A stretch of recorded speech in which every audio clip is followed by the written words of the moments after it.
Dear students, in the last session we talked about the classification of subphylum Vertebrata. So already ನಾವು subphylum Vertebrata ನ 2 divisions ಆಗಿ divide ಮಾಡಲಾಗಿದೆ ಅಂತ ತಿಳ್ಕೊಂಡಿದ್ದೀವಿ. They are the Agnatha and Gnathostomata. So Agnatha we are going to study one class, that is Cyclostomata, and further we are going to study about the Gnathostomata. So major difference between these two divisions, Agnatha and then Gnathostomata, is the Agnatha do not shows the presence of jaw, means they lacks the jaw inside the mouth, and Gnathostomata, which is the mouth supported by the jaw. First one is the division 1, that is the Agnatha. So the class Cyclostomata we are going to study. The general features of the class Cyclostomata is nothing but the, so one by one study ಮಾಡ್ತಾ ಹೋಗೋಣ. So Agnatha means ನಾವು already ಹೇಳಿದ್ದೀವಿ, mouth do not possess the jaws, these are the jawless, and then this is the important feature, mouth do not shows the presence of the jaw, ದವಡೆಗಳು ಇರೋದಿಲ್ಲ. And then these members are mainly ectoparasites on some fishes. ಕೆಲವೊಂದು ಫಿಶಸ್ಗಳ ಮೇಲೆ ಇದು ಏನಾಗಿರುತ್ತೆ, ಅದರ external surface ಮೇಲ್ಗಡೆಗೆ survive ಆಗುತ್ತೆ. ಎಕ್ಟೋಪ್ಯಾರಸೈಟ್ ಅಂತ ಅಂದರೆ these are the parasites survive on the other organisms. So ಅಂದರೆ ಫಿಶಸ್ ಮೇಲ್ಗಡೆಗೆ ಇರುತ್ತೆ, ಇನ್ನರ್ ಸೈಡ್ ಇದ್ರೆ ಅದನ್ನು ಎಂಡೋಪ್ಯಾರಸೈಟ್ ಅಂತ ಕರಿತೀವಿ. ಇಲ್ಲಿ ಇದು ಫಿಶಸ್ಸಿನ ಮೇಲ್ಭಾಗದಲ್ಲಿ ಇರುತ್ತೆ, ಹಾಗಾಗಿ ಎಕ್ಟೋಪ್ಯಾರಸೈಟ್ ಅಂತ ಹೇಳಿ ಕರಿತೀವಿ. And the body elongated, body which is elongated and bearing 6 to 15 pairs of gill slits for respiration. Slits means the opening. So gill slits 6 to 15 pairs are there. Body which is elongated. So ಈ gill slits ಏನು ಮಾಡ್ತಾ ಇದೆ, ರೆಸ್ಪಿರೇಷನ್ಗೆ help ಮಾಡ್ತಾ ಇದೆ. These cyclostomes do not possess the jaws but have sucking and circular mouth. ಮೌತಲ್ಲಿ jaws ಇರೋದಿಲ್ಲ, ಆದರೆ mouth circular shaped ಇರುತ್ತೆ, and sucking structures are there. And then the body which is divide of scales, body surface ಮೇಲ್ಗಡೆ ಯಾವುದೇ ರೀತಿಯಾದಂಥ scale like structures ಕಾಣೋದಿಲ್ಲ, ನಾವು observe ಮಾಡ್ತಾ ಇಲ್ಲ. Means there is no scale like structures and the paired fins are there. Fins ಇದೆ, ಆದರೆ single ಆಗಿ ಇದೆ, ಪೇರ್ಡ್ ಆಗಿ ಇಲ್ಲ. So paired fins are absent and also they do not shows the scales ಇರೋದಿಲ್ಲ ಬಾಡಿ ಮೇಲೆ. Then cranium and the vertebral column are cartilaginous. Cranium ಅಂದರೆ this is the structure which encloses the ಬ್ರೈನ್ನ enclose ಮಾಡುವಂಥ ಸ್ಟ್ರಕ್ಚರ್ನ ಕ್ರೇನಿಯಮ್ ಅಂತ ಕರಿತೀವಿ. And spinal ಕಾರ್ಡನ್ನು enclose ಮಾಡ್ತಾ ಇರುವಂಥ ಸ್ಟ್ರಕ್ಚರ್ನ ವರ್ಟೆಬ್ರಲ್ ಕಾಲಮ್ ಅಂತ ಕರಿತೀವಿ. ಸೊ ಈ ಕ್ರೇನಿಯಮ್ ಮತ್ತು ವರ್ಟೆಬ್ರಲ್ ಕಾಲಮ್ ಎರಡೂ ಕೂಡ ಕಾರ್ಟಿಲೇಜಿಂದ ಮಾಡಲ್ಪಟ್ಟಿರುತ್ತೆ. Cartilaginous means they are made up of ಕಾರ್ಟಿಲೇಜಿಂದ ಮಾಡಲ್ಪಟ್ಟಿರುತ್ತೆ, ಹಾಗಾಗಿ ಅದನ್ನು ಕಾರ್ಟಿಲೇಜಿನಸ್ ಅಂತ ಹೇಳಿ ಕರಿತೀವಿ. ಸರ್ಕ್ಯುಲೇಷನ್ ಯಾವ ಟೈಪ್ ಇದೆ ಇಲ್ಲಿ, there is closed type of circulation. And the cyclostomes are marine.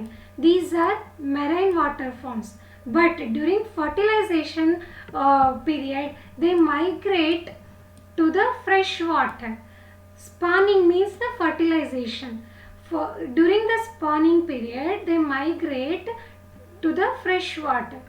After spawning means the fertilization, within a few days they will die, and their larvae after metamorphosis, larva stage ಇಂದ ಮೆಟಾಮಾರ್ಫೋಸಿಸ್ ಆಗಿ adult ಆದ ನಂತರ ಏನಾಗುತ್ತೆ, ಇದು they return to the ocean. ನೋಡಿ, cyclostomes marine water form ಆಗಿರುತ್ತೆ, ಆದರೆ spawning ಟೈಮಲ್ಲಿ ಅದು ಫ್ರೆಶ್ ವಾಟರ್ಗೆ ಮೈಗ್ರೇಟ್ ಆಗುತ್ತೆ. ಸ್ಪಾನಿಂಗ್ ಆದ ನಂತರ ಪೇರೆಂಟ್ಸ್ ಡೈ ಆಗುತ್ತೆ, ಆದರೆ ಲಾರ್ವೆಗಳು ಫರ್ಟಿಲೈಸೇಷನ್ ಇಂದ ಫಾರ್ಮೇಷನ್ ಆಗಿರುವಂಥ ಫ್ರೆಶ್ ಲಾರ್ವೆಗಳು ಮೆಟಾಮಾರ್ಫಾಸಿಸ್ ಆದ ನಂತರ ಓಷನ್ಗೆ ಅಗೈನ್ ರಿಟರ್ನ್ ಆಗುತ್ತೆ. So like this the life cycle completes.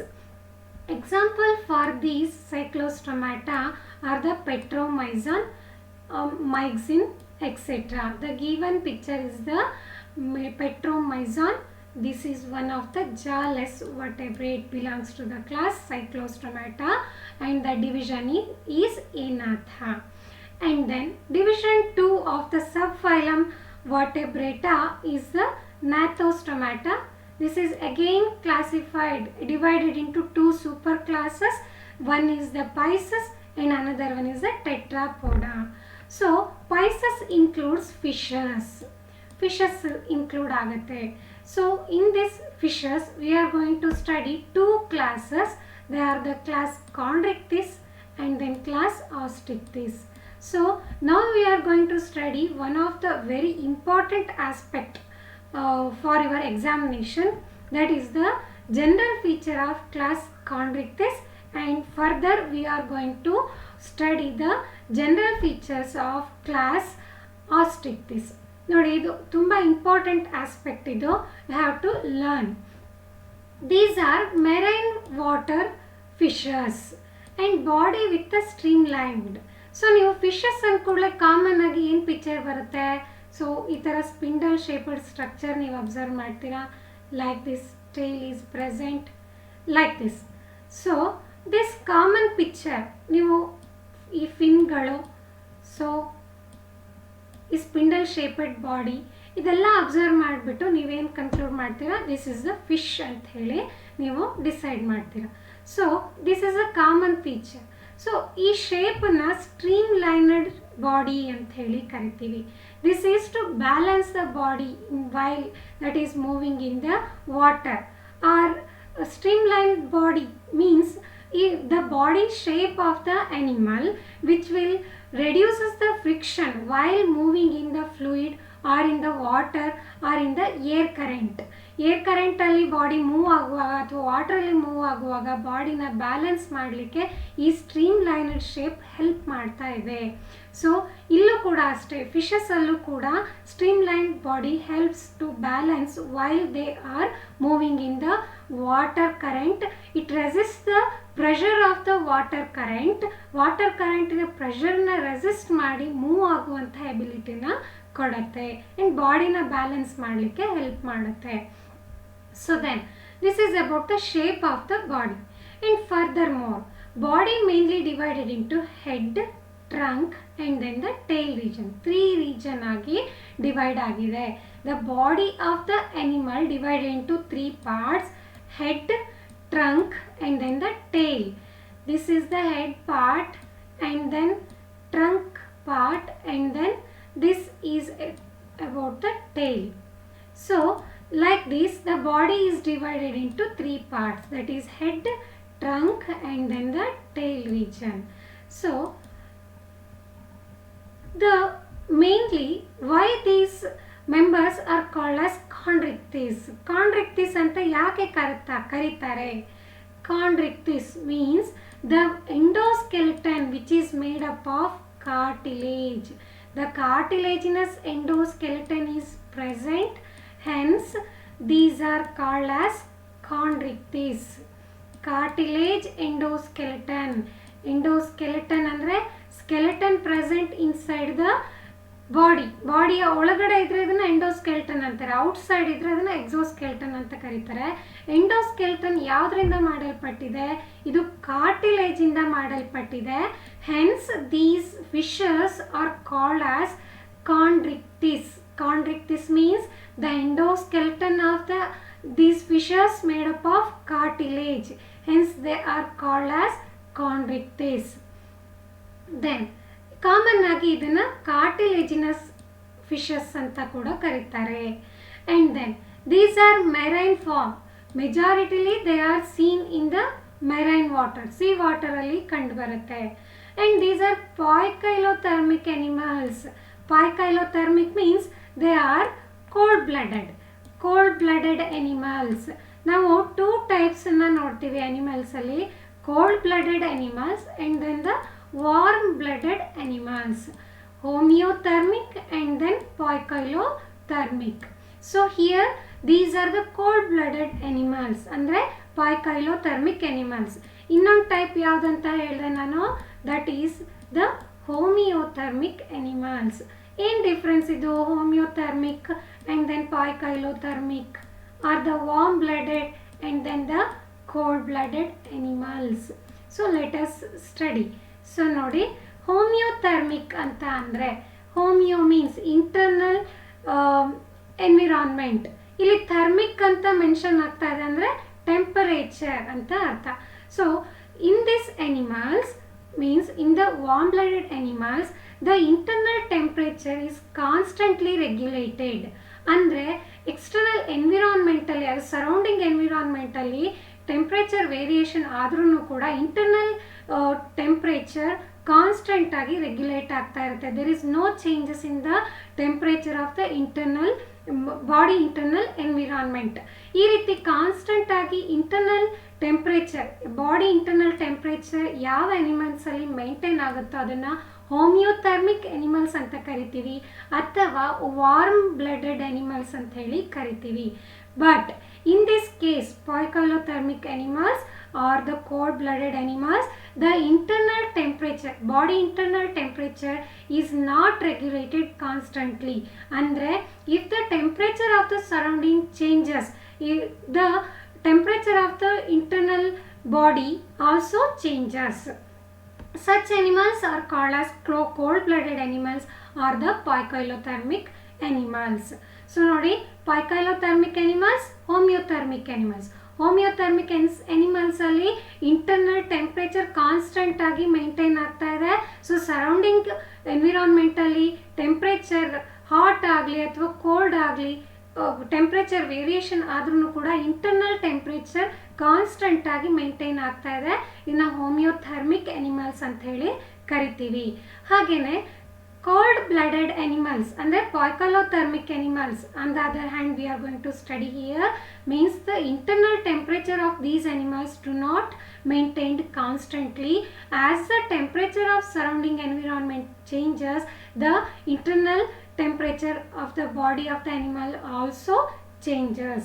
So like this, the temperature based on the maintenance of the internal temperature of the body, there are two types animals. One is the homeothermic animal and there is the poikilothermic animals.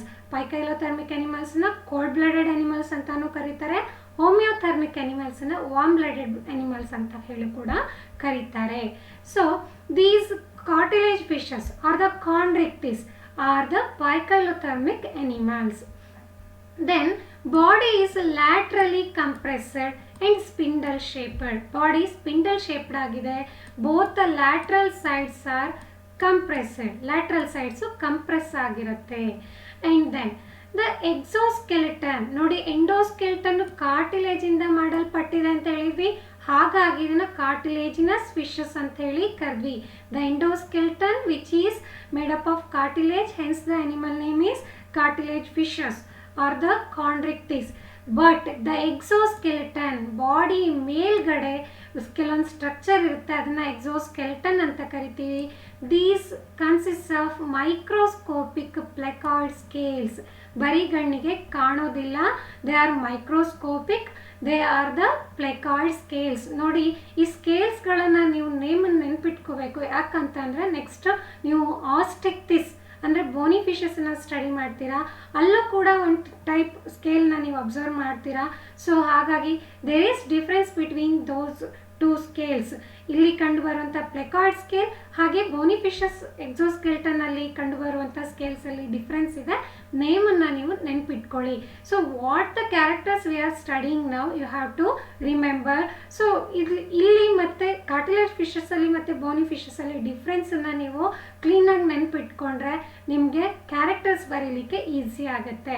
So ಒಂದನ್ನು ಕಲಿತ್ರೆ ಅದರದ್ದು differentiated ಕ್ಯಾರೆಕ್ಟರ್ನ ನೀವು ಕ್ಲೀನಾಗಿ ನೆನ್ಪಿಟ್ಕೊಳ್ಬೋದು. Then body is streamlined as I told earlier. The 5 pairs of gill slits are present. ನೋಡಿ ಇಲ್ಲಿ ಕಾಣಿಸ್ತಾ ಇದೆ 5 pairs gill slits ಇದೆ. ಪ್ರತಿಯೊಂದು ಗಿಲ್ ಸ್ಲಿಟ್ಟಿನ ಮಧ್ಯದಲ್ಲೂ ಕೂಡ ಗ್ಯಾಪ್ ಇದೆ. ಹಾಗೆ ಈ ಗಿಲ್ ಸ್ಲಿಟ್ಸ್ ಯಾವುದೇ ರೀತಿಯಾದ ಕವರಿಂದ ಎನ್ವಲಪ್ ಆಗಿಲ್ಲ. ಗಿಲ್ ಕವರನ್ನು ಒಪರ್ಕ್ಯುಲಮ್ ಅಂತ ಕರೀತಾರೆ. ಸೊ ಇಲ್ಲಿ ಯಾವುದೇ ರೀತಿಯಾದಂಥ ಗಿಲ್ ಕವರ್ ಇಲ್ಲ. So there is no operculum. ನೋಡಿ, the body is streamlined and 5 pairs of gill slits are there. There is no gill cover and there is no air bladders. ಬಾಡಿಯಲ್ಲಿ ಯಾವುದೇ ರೀತಿಯಾದಂಥ ಏರ್ ಬ್ಲಾಡರ್ಸ್ ಇಲ್ಲ. ಹಾಗಾಗಿ animal should swim constantly to float on the water to avoid sinking. ಮುಳುಗದೆ ಇರೋ ಹಾಗೆ ಅದು body ಮುಳುಗಬಾರ್ದು ಅಂತ ಅಂದರೆ ಏನು ಮಾಡಬೇಕು, ಅದು ಕಾನ್ಸ್ಟೆಂಟಾಗಿ ಸ್ವಿಮ್ ಮಾಡ್ತಾ ಇರಬೇಕು. ಯಾಕೆ ಅಂತ ಅಂದರೆ ಬಾಡಿಲಿ ಏರ್ ಬ್ಲಾಡರ್ಗಳು ಕಂಡು ಬರೋದಿಲ್ಲ. Body do not possess air bladders. So the animal have to swim constantly to avoid sinking. And then but next ನಾವು ಸ್ಟಡಿ ಮಾಡ್ತಾ ಇರುವಂಥ ಬೋನಿ ಫಿಶಸ್ಸಲ್ಲಿ ಏರ್ ಬ್ಲಾಡರ್ಸ್ ಇರುತ್ತೆ. ಸಿಂಪಲ್ ಎಕ್ಸಾಂಪಲ್ ಕೊಡಬೇಕು ಅಂತ ಅಂದರೆ, ಈಗ ಒಂದು ಬಲೂನನ್ನು ನೀವು ನೋಡ್ತಾ ಇದ್ದೀರಾ ಅಂತ ಅಂದರೆ ದೆರ್ ಈಸ್ ಏರ್ ಗ್ಯಾಪ್ ಇದೆ ಆ ಬಲೂನಲ್ಲಿ. That is filled with air. So air ಇರೋದ್ರಿಂದಾಗಿ ಏನಾಗುತ್ತೆ, ವಾಟರಲ್ಲಿ ಅದು ಬಯಾನ್ಸಿನ ಪ್ರೊವೈಡ್ ಮಾಡುತ್ತೆ. ಅಂದರೆ ಫ್ಲೋಟ್ ಆಗಲಿಕ್ಕೆ ಈ ಏರು ಹೆಲ್ಪ್ ಮಾಡ್ತಾ ಇದೆ. ಆದರೆ ಇಲ್ಲಿ ಯಾವುದೇ ರೀತಿಯಾದಂಥ ಏರ್ ಬ್ಲಾಡರ್ ಇಲ್ಲ. ಏರ್ ಬ್ಲಾಡರ್ ಅಂದರೆ hollow structures that filled with air. So ಈ ಏರ್ ಬ್ಲಾಡರ್ ಇಲ್ಲದೆ ಇರೋದ್ರಿಂದಾಗಿ ಏನಾಗುತ್ತೆ, ಅನಿಮಲ್ ಸ್ವಿಮ್ ಮಾಡಿಲ್ಲ ಅಂದರೆ that will sinks inside the water. To avoid sinking they have to swim constantly. Continuous ಆಗಿ ಕಾನ್ಸ್ಟೆಂಟ್ ಆಗಿ ಅದು ಸ್ವಿಮ್ ಮಾಡ್ತಾ ಇರಬೇಕಾಗತ್ತೆ. Then paired and unpaired fins are present. ನೋಡಿ, ಸೊ ಪೇರ್ಡ್ ಫಿನ್ಸ್ ಅಂತ ಅಂದರೆ ಇಲ್ಲಿ ಪೆಕ್ಟೋರಲ್ ಫಿನ್ ನೋಡ್ತಾ ಇದ್ದೀರಾ. ಈಚ್ ಇನ್ ಅಪೋಸಿಟ್ ಸೈಡಲ್ಲಿ same the pectoral fin, one more pectoral fin is there. So one pair pectoral fin one pair pectoral fin and one pair pelvic fin. ನೀವು ಇಲ್ಲಿ ಏನು observe ಮಾಡ್ತಾ ಇದ್ದೀರಾ, ಅದು pelvic fin. There are 2 pelvic fins, so 1 pair. And then unpaired fins also there. Unpaired fins ಅಲ್ಲಿ ಯಾವ್ದು, dorsal fin, first dorsal fin, second dorsal fin. So 2 dorsal fins are there and 1 anal fin is there. So ಇದು unpaired fin ಇದು. So and then caudal fin, tail region ಅಲ್ಲಿ ಕಂಡು ಬರ್ತಾ ಇರುವಂತದನ್ನ caudal fin ಅಂತ ಹೇಳಿ ಕರಿತೀವಿ. So 2 dorsal fins, 1 anal fin and then 1 caudal fin are there. These are the unpaired fins. Then pelvic fins and the pectoral fins are the paired fins. So ಈ ರೀತಿಯಾಗಿ fins ಅನ್ನು ನಾವು observe ಮಾಡ್ತಾ ಇದ್ದೀವಿ. They helps in the swimming process. Tail ಅಲ್ಲಿ ಇರೋ fin ಅನ್ನು caudal fin ಅಂತ ಕರಿತೀವಿ. And tail is unequally lobed. This is the lobe. These lobe unequal in size. So ಹಾಗಾಗಿ ಇದನ್ನು ಹೆಟೆರೋಸೆರಕಲ್ ಅಂತ ಹೇಳಿ ಕರಿತೀವಿ. So tail fin is unequal in size. Equal ಆಗಿದ್ರೆ ಲೆಂತ್ ಹೀಗೆ ಎರಡದ್ದು ಕೂಡ ಸೇಮ್ ಆಗಿ ಇರ್ತಿತ್ತು. ಬಟ್ ಇಲ್ಲೇನಾಗಿದೆ, 1 is short and 1 is lengthy. So ಇಲ್ಲೇನಾಗಿದೆ, ಅನ್ಈಕ್ವಲ್ ಲೆಂತ್ ಇದೆ. ಸೊ ಹೆಟೆರೋಸೆರಕಲ್ ಅಂತ ಹೇಳಿ, ಅನ್ಈಕ್ವಲ್ ಲೋಬ್ಸ್ ಇರೋದ್ರಿಂದಾಗಿ ಲೋಬ್ಸಿನ ಲೆಂತ್ ಅನ್ಈಕ್ವಲ್ ಆಗಿದೆ. ಹಾಗಾಗಿ ಇದನ್ನು ಹೆಟೆರೋಸೆರಕಲ್ ಅಂತ ಹೇಳಿ ಕರಿತೀವಿ. Heart which is 2-chambered and excrete urea as metabolic waste. ಹಾಗಾಗಿ ಇದನ್ನ ಯೂರಿಕೋಟೆಲಿಕ್ ಅನಿಮಲ್ ಅಂತ ಹೇಳಿ ಕರಿತೀವಿ. The animals which excretes urea are called as ಯೂರಿಕೋಟೆಲಿಕ್ animals. So next ಬೇರೆ ಬೇರೆ ಡಿಫ್ರೆನ್ಸ್ನ ನೀವು ನೋಡ್ತಾ ಹೋಗ್ತೀರಾ. ಯೂರಿಕೋಟೆಲಿಕ್ ಆ್ಯಂಡ್ ದೆನ್ ಅಮ್ನೋಟೆಲಿಕ್. ನೆಕ್ಸ್ಟ್ ನಾನು ಅದನ್ನು ಎಕ್ಸ್ಪ್ಲೈನ್ ಮಾಡ್ತಾ ಹೋಗ್ತೀನಿ. ಸೊ ಹಾರ್ಟ್ ಏನಾಗಿದೆ, ಇಲ್ಲಿ 2 ಚೇಂಬರ್ಡ್ ಹಾರ್ಟ್ ಇದೆ. ಒಂದು ಆರಿಕಲ್ ಇರುತ್ತೆ, ಒಂದು ವೆಂಟ್ರಿಕಲ್ ಇರುತ್ತೆ. ಹಾಗೆ ಎಕ್ಸ್ಕ್ರಿಟರಿ ಪ್ರಾಡಕ್ಟ್ ಯೂರಿಯಾ ಫಾರ್ಮಲ್ಲಿ ಪ್ರೊಡ್ಯೂಸ್ ಆಗ್ತಾ ಇದೆ. ಯೂರಿಯಾ ಎಕ್ಸ್ಕ್ರಿಟ್ ಆಗುತ್ತೆ. ಹಾಗಾಗಿ ಇದನ್ನು ಯೂರಿಕೋಟೆಲಿಕ್ ಅನಿಮಲ್ ಅಂತ ಹೇಳಿ ಕರಿತೀವಿ. Sexes are separate. Sexual dimorphism is there. ಅಂದರೆ male and the female individuals are separate. Fertilisation takes place inside the body of the animal. ಹಾಗಾಗಿ ಇದನ್ನು ಇಂಟರ್ನಲ್ ಫರ್ಟಿಲೈಸೇಷನ್ ಅಂತ ಕರಿತೀವಿ. ಮೇಲ್ಸ್ ಮತ್ತು ಫೀಮೇಲ್ಸನ್ನು ಹೇಗೆ ಡಿಫ್ರೆನ್ಶಿಯೇಟ್ ಮಾಡ್ಬೋದು, here above the pelvic fin, ಇಲ್ಲಿವರೆಗೆ ನೀವೇನು ನೋಡ್ತಾ ಇದ್ದೀರಾ, this is the pelvic fin. Pelvic fin ಅಂತ ಬರ್ತಾ ಇರುವಂಥ ಪಾರ್ಟನ್ನ ಕ್ಲಾಸ್ಪರ್ ಅಂತ ಕರಿತೀವಿ. ಈ ಕ್ಲಾಸ್ಪರ್ಸು ಮೇಲ್ಸಲ್ಲಿ ಮಾತ್ರ ಕಂಡುಬರುತ್ತೆ. It does not seen in the case of females. So ಹೀಗೆ ಮೇಲ್ಸ್ ಮತ್ತು ಫೀಮೇಲ್ಸನ್ನು ಡಿಫ್ರೆನ್ಷಿಯೇಟ್ ಮಾಡಬಹುದು. And these are many of them are viviparous. They directly give birth to the young ones. So these are about the few characteristic features of the class Chondrichthyes. Example, ನೀವು ಸ್ಕಾಲಿಯೋಡಾನ್ ಅಂದರೆ common ಆಗಿ shark ಅಂತ ಹೇಳ್ತೀವಿ. Common ಆಗಿ ನೀವು ಶಾರ್ಕನ್ನು observe ಮಾಡಿರ್ತೀರಾ. They belongs to the cartilage fishes or the Chondrichthyes. Rays and the skates also belongs to the Chondrichthyes. ನೋಡಿ, important question. This is one of the important question for your question paper. ಏನಂತ ಕೊಡ್ತಾರೆ, enumerate the salient features of the class Chondrichthyes or explain the general features of class Chondrichthyes. 5 marks ಗೆ ಕೇಳ್ತಾರೆ. So you have to explain the important characteristic features as you learnt here. Once again glance ಮಾಡೋಣ. So body is streamlined. These are exclusively marine water forms and they shows the presence of the cartilaginous endoskeleton. Hence these are called as cartilaginous fishes or the Chondrichthyes. These are poikilothermic animals ಅಂದರೆ cold blooded animals. Body laterally compress ಆಗಿರುತ್ತೆ, spindle shape ಆಗಿರುತ್ತೆ. Then exoskeleton ಏನಿರುತ್ತೆ, ಅಲ್ಲಿ microscopic placoid scales ಇರುತ್ತೆ. And mouth is ventral in position. ನೋಡಿ, this is the ventral portion, this is the dorsal portion. Ventral ಪಾರ್ಟಲ್ಲಿ mouth ಕಂಡು ಬರುತ್ತೆ.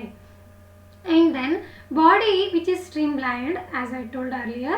The 5 pairs of gill slits are there. There is no gill cover. Gill cover anna operculum anta karitare. This operculum is absent in this Chondrichthyes. And there is no air bladders.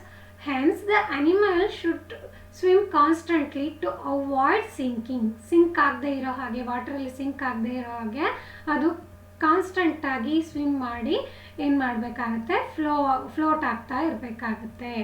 So paired and the unpaired fins are present. Tail fin is heterocercal and heart is ventral and this consist of 2 chambers. One is auricle and one is ventricle. One auricle and the one ventricle is present. Then they excrete urea as a metabolic waste. ಯೂರಿಯಾನ excrete ಮಾಡ್ತಾ ಇರೋದ್ರಿಂದಾಗಿ ಈ ಅನಿಮಲ್ಸನ್ನು ureotelic animals ಅಂತ ಕರಿತೀವಿ.